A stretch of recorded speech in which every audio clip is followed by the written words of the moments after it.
देखो अभी social media पे भी सब दिखा रहे हैं कि राहुल गांधी जी के खानदान ने किस प्रकार की वोटों की चोरी की है। सोनिया जी जो देश की नागरिक ही नहीं थी उसको तो जेल में जाना चाहिए।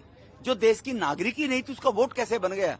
तो बांग्लादेशी घुसपैठी और सोनिया गांधी में तो कोई फर्क ही नहीं है, दोनों एक ही खानदान के नजर आए। घुसपैठी भी यहाँ पर सिटीजनशिप लिए बगैर अपनी वोट बनवाते हैं और सोनिया जी ने भी अपनी वोट बनवा ली थी 1980 में, तो 81 में उन्होंने वोट डाल दी।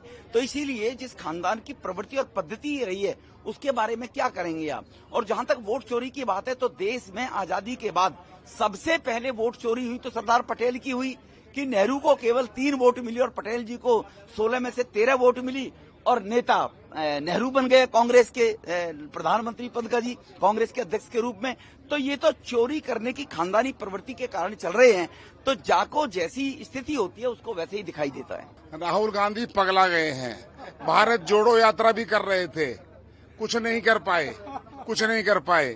और मैं आपको बता दूं, अगर वोट किसी ने चोरा है तो पंडित जवाहरलाल नेहरू ने चोरा है। 1952 के चुनाव में 76,000 वोट अवैध करार दे दिए, जिससे कि डॉक्टर अंबेडकर, भीमराव अंबेडकर लोकसभा में ना जा पाए।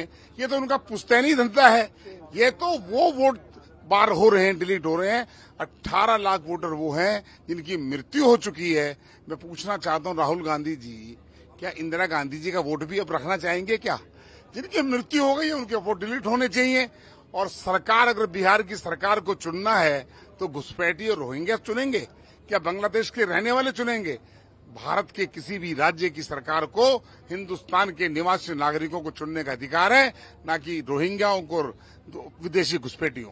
देखिए, एसआईआर बार बार सुप्रीम कोर्ट ने भी स्पष्ट कर दिया कि एसआईआर चुनाव आयोग ने अपने अधिकार के अंतर्गत किया है। उसके बाद भी अपनी राजनीतिक मीमांसा की पूर्ति के लिए राहुल गांधी एक गलत नैरेटिव फैला करके यात्रा कर रहे हैं। उस यात्रा केवल और केवल ये राजनीतिक यात्रा है। वीके न्यूज, राष्ट्र के नाम।